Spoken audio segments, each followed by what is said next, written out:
رائے شروع کروں، آپ سے معروضہ ہے سورہ فاتحہ کا۔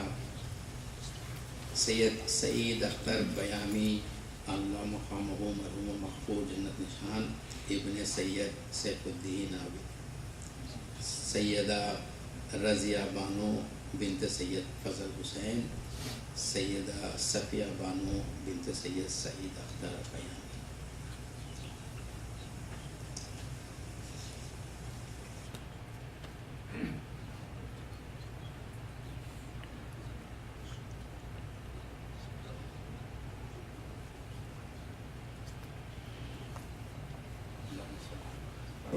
اسے ہم ہدیہ کرتے ہیں پنجدن پاک کے روح کو، اس کا جو ثواب ہو ان مرحومین کی ارواح کو پہنچے۔ ان کے درجات بلند ہیں، درجات بلند تر۔ تو ہم ایصال ثواب کیوں کرتے ہیں؟ حقیقت یہ ہے کہ موت کے ساتھ انسانی زندگی کا سفر ختم نہیں ہوتا۔ ہماری روح جو ہمارے اس دنیا میں آنے سے قبل تقریباً 4000 سال پہلے خلق ہوئی تھی اور عالم زر میں زندگی بسر کر رہی تھی۔ جب اللہ تعالیٰ نے چاہا کہ ہماری روح کو امتحان کی منزل سے گزاریں تو اس نے ہماری روح کو ہماری ماں کے رحم میں منتقل کر دیا تاکہ اسے جسم کی سواری مل جائے۔ اب بس جب جسم کی سواری مل گئی اسی لمحے سے امتحان کا آغاز ہو گیا۔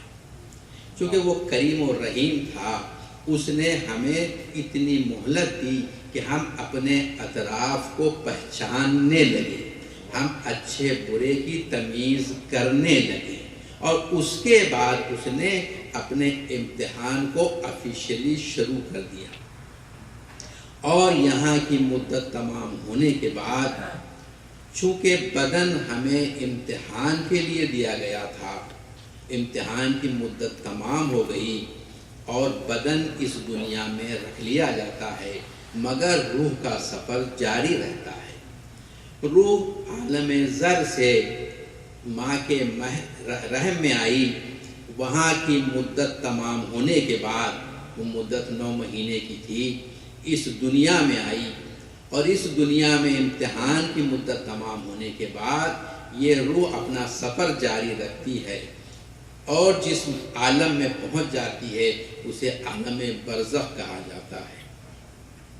اور عالم برزخ میں ہمیں مثالی جسم عطا ہوتا ہے۔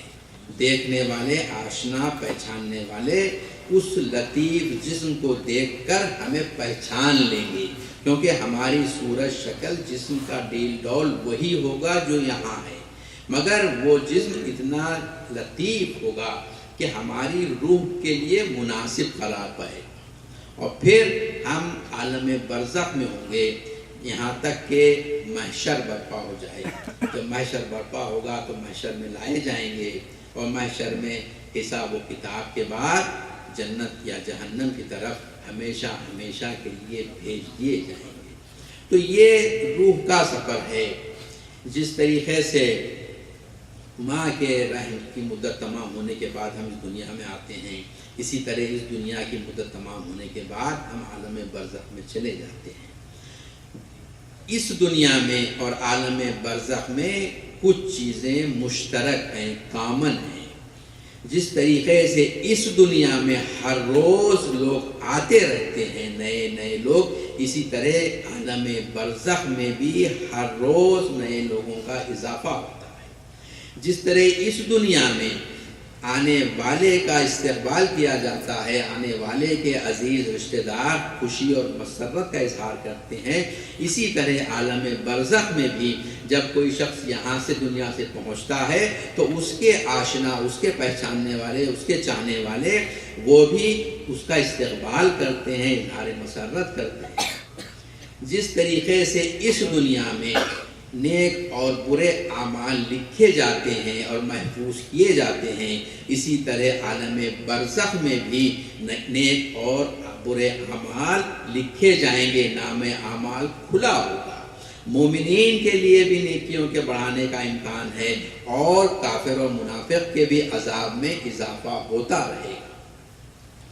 مگر فرق یہ ہے کہ اس دنیا میں ہم اپنی مرضی سے نیکی انجام دیتے تھے، اب اس دنیا میں جانے کے بعد، برزخ میں جانے کے بعد، اگر ہم نے کوئی ثواب جاریہ اس دنیا میں چھوڑا ہے تو اس کا ثواب ہمیں ملتا رہے گا۔ ہم نے کوئی نیک سنت اس دنیا میں چھوڑی ہے، کوئی اچھا کام اس دنیا میں چھوڑا ہے، تو جب تک اس کا اثر ہوگا اس وقت تک ہمارے نام اعمال میں نیکیاں بڑھتی رہیں گی۔ اور اسی طرح وہ افراد جو برے چیزیں اس دنیا میں چھوڑ کر جا رہے ہیں، بری باتیں اس دنیا میں عام کر کے جا رہے ہیں، جب تک اس پر عمل ہوتا رہے گا ان کے عذاب میں بھی اضافہ ہوتا رہے گا۔ تو یہ ایصال ثواب اسی لیے ہے۔ شیخ عباس قمی نے اپنی کتاب مناظر الآخرہ میں واقعہ لکھا ہے کہ خراسان کے بادشاہ کو کسی نے خواب میں دیکھا اور خراسان کے بادشاہ نے اس سے التماس کیا، کہا کہ ہم اب یہاں پر اس قدر نیک عمل کے محتاج ہیں، ہم تم سے درخواست کرتے ہیں کہ جب تم کھانا کھا لو اور اپنے دسترخوان کی ہڈیاں اٹھا کر کتوں کے سامنے ڈالنے لگو تو دل میں ہمارا خیال کر لو، ہم اس نیکی کو بھی محتاج ہو گئے ہیں۔ تو وہی خوش قسمت ہیں جنہوں نے اس دنیا میں اپنے لیے ثواب جاریہ کا انتظام کر لیا ہے۔ ہمارے شیخ امام جعفر صادق علیہ السلام 3 قسم کی نیکیاں ہیں جو انسان کے لیے ہمیشہ ہمیشہ کے لیے نیک اعمال کے اضافے کا باعث بنتی ہیں۔ ایک تو یہ کہ اس نے اگر اپنے مال سے کوئی کار خیر کیا ہے تو جب تک وہ اثر باقی ہے اس وقت تک اس کے لیے نام اعمال میں نیکیاں بڑھتی رہیں گی۔ یا پھر اس نے کوئی اچھی سنت چھوڑی ہے، ہدایت کی کتاب چھوڑی ہے، کسی کی ہدایت کا کام انجام دیا ہے تو اس کے لیے نیکیاں کا ذریعہ ہوگا۔ یا پھر اس نے نیک اولاد چھوڑی ہے، یہ نیک اولاد جب جب نیک کام کرتی جائے گی اس کے نیک عمل میں اس کا باپ، اس کی ماں بھی شریک ہے، ان کے نام اعمال میں بھی نیکیاں بڑھتی رہیں گی۔ تو یہ ایصال ثواب کا فلسفہ ہے۔ تو ایصال ثواب کیوں امام حسین علیہ السلام کی مجلس سے ہم لیتے ہیں؟ درود پڑھنا۔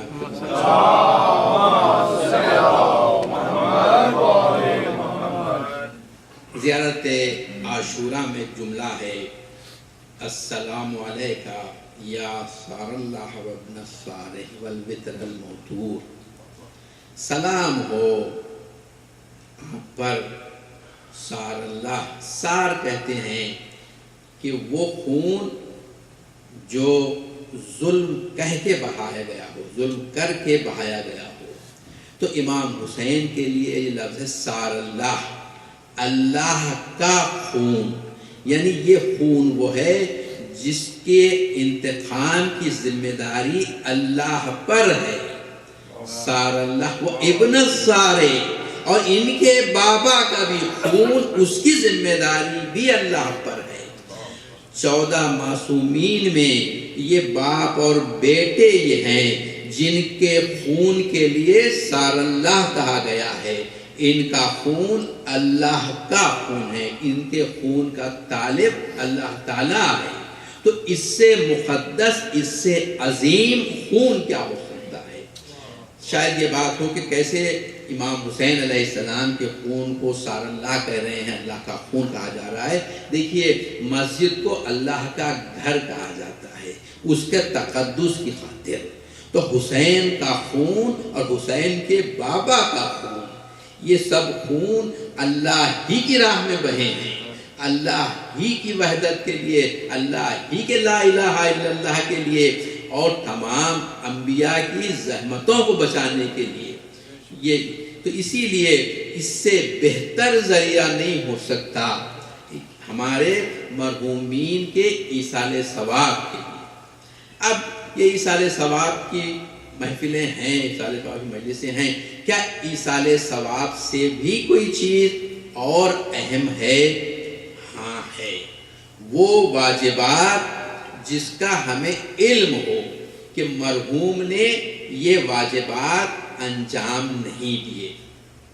فرض کیجئے مثال کے طور پر کہ کوئی کسی کے والد، کسی کی والدہ کسی اپنی زندگی کے کسی لمحے میں اس قابل ہو گئی تھی کہ ان پر حج واجب ہو گیا تھا، وہ مستطیع تھی، مالی لحاظ سے وہ استطاعت رکھتی تھی ماں یا باپ کہ وہ حج پر جائیں، اور وہ حج انہوں نے انجام نہیں دیا کسی بھی وجہ سے انہوں نے حج انجام نہیں دیا، یا متوجہ نہیں ہوئے، یا ان کے حالات ایسے نہیں تھے کہ وہ اس وقت جا سکیں، یا اس وقت ان کی صحت ایسی نہیں تھی کہ وہ یہ انجام دے سکیں، مگر اگر وہ ایک وقت پر مستطیع ہو گئے تھے تو اولاد پر واجب ہے کہ ان کے بجائے حج کروایا جائے، کیونکہ ہمارے اہل بیت کے اقوال میں ہیں کہ اگر کوئی شخص ہمارا چاہنے والا مستطیع تھا اور وہ حج پر نہیں گیا تو اس کی موت یہودی کی موت قرار پائے گی۔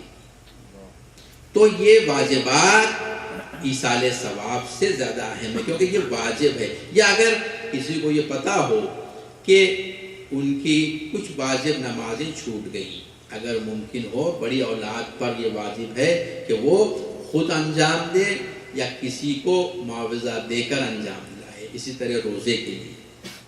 یا پھر اگر خدا نخواستہ کسی نے کسی کا حق ادا نہیں کیا، حق الناس ادا نہیں کیا، تو وہ اگر ان کے نزدیک کے لوگوں کو معلوم ہے کہ یہ حق ادا شدہ نہیں تھا، یہ حق ادا کرنا چاہیے تھا، مگر یہ کسی بھی وجہ سے ادا نہیں ہو سکا، تو یہ اولاد کے لیے یہ لازمی اور اس پر یہ ذمہ داری ہے کہ وہ جس حد تک کر سکتا ہے، جن کا حق تھا ان سے حلال طلبی قبول مانگے، اور حتی المحدود انہیں راضی کرنے کی کوشش کرے، کیونکہ برزخ میں کوئی چیز نعمت کو کم کرنے کے لیے حق الناس سے زیادہ خطرناک نہیں ہے۔ ہمارے چھٹے امام فرماتے ہیں ہمارے چاہنے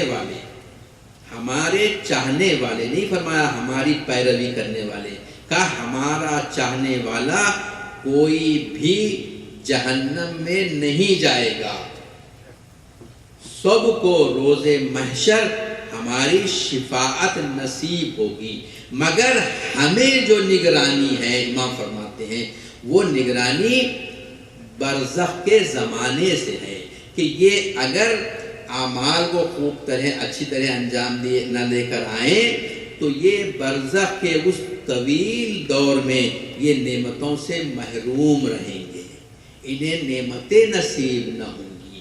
امام فرماتے ہیں کہ ہم اس سے نگران ہیں ہمارے چاہنے والوں کے، اسی لیے ہم چاہتے ہیں کہ یہ اپنے اعمال انجام دیں، حتی المقدور اپنے اعمال انجام دیں، تاکہ برزخ میں یہ اللہ کی نعمتوں سے سرفراز ہو سکیں۔ یہاں سے جو ایصال ثواب کا ذریعہ ہے یہ ان کے درجات کو بلند کرتا جاتا ہے اور ان کی نعمتیں بڑھتی جاتی ہیں۔ ایک دو کہ محمد اور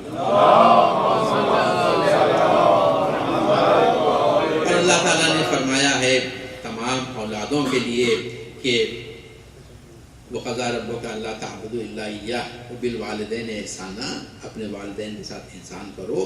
تو امام سے پوچھا گیا کہ احسان کیا ہے؟ کہا کہ ان کی ضروریات کو ان کے مانگنے سے پہلے فراہم کر دو، اور یہ احسان کی مدت ان کی حیات تک نہیں ہے، ہماری حیات تک ہے، ہماری آخری سانس تک ہم پر واجب ہے کہ ہم اپنے والدین کے لیے احسان کریں، اگر زندہ ہیں تو ان کی خدمت کریں، اور اگر دنیا سے گزر گئے ہیں تو ان کے لیے جو چیزیں ضروری اور واجب ہیں اس کا ہم انتظام کریں، بندوبست کریں۔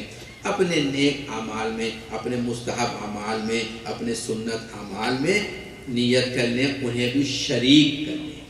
ہمارے نبی امام فرماتے ہیں کہ جتنا تمہیں ثواب ملے گا اتنا ثواب ان سب کو ملے گا جسے تم اپنے ساتھ مستحب عبادت میں شریک کر لیتے ہو۔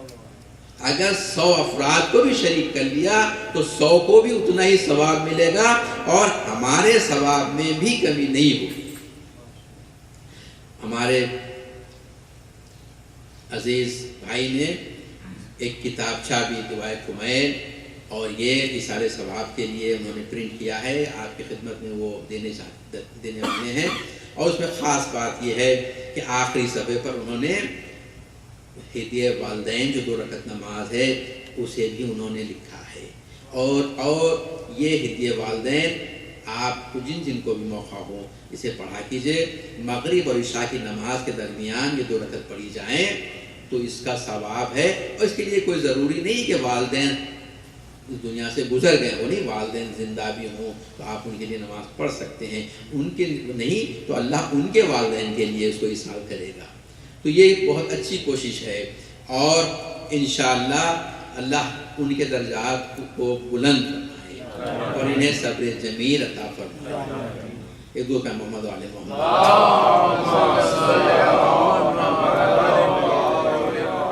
دوسری عرض یہ کہ آج کی تاریخ 27 رجب، آج رسول اللہ کی بعثت کی تاریخ تھی۔ بعثت ہمارے عقیدہ یہ ہے کہ رسول اللہ نے فرمایا کنت نبیا و آدم بینما عبدی، میں اس وقت بھی نبی تھا جب آدم آب و گل کی منزلوں سے گزر رہے تھے۔ تو یہ جو کہا جاتا ہے کہ 27 رجب اور ہجرت سے 13 سال پہلے غار حرا میں رسول اللہ پر جبرائیل نازل ہوئے، میکائیل نازل ہوئے، اور انہوں نے قرآن کی ابتدائی آیتیں لے کر نازل ہوئے، اقرأ باسم ربک الخلق خلق الانسان من علق۔ تو یہ کیا تھا؟ یہ رسول اللہ اس وقت بھی رسول تھے جب آدم آب و گل کی منزل میں تھے۔ یہ اللہ تعالیٰ نے رسول اللہ کو اجازت فرمائی کہ آپ اپنے نبی ہونے کا اعلان فرمائیے، کیونکہ اب آپ کی حفاظت کے لیے ہم نے انتظام کر دیا ہے۔ دیکھیے حضرت آدم کی خلقت ہو رہی ہے، آدم نبی بن کر آ رہے ہیں، آدم پہلے پیغمبر ہیں، پہلے نبی ہیں، یہ خلقت کے وقت سے ہی اعلان ہو رہا ہے کہ یہ اللہ کے نمائندے ہیں، نبی بن کر آ رہے ہیں۔ عیسیٰ ماں کی گود سے فرما رہے ہیں انی عبداللہ آتانی الکتاب وجعلنی نبیا، میں اللہ کا بندہ ہوں، مجھے کتاب دی گئی ہے، مجھے نبی بنایا گیا ہے۔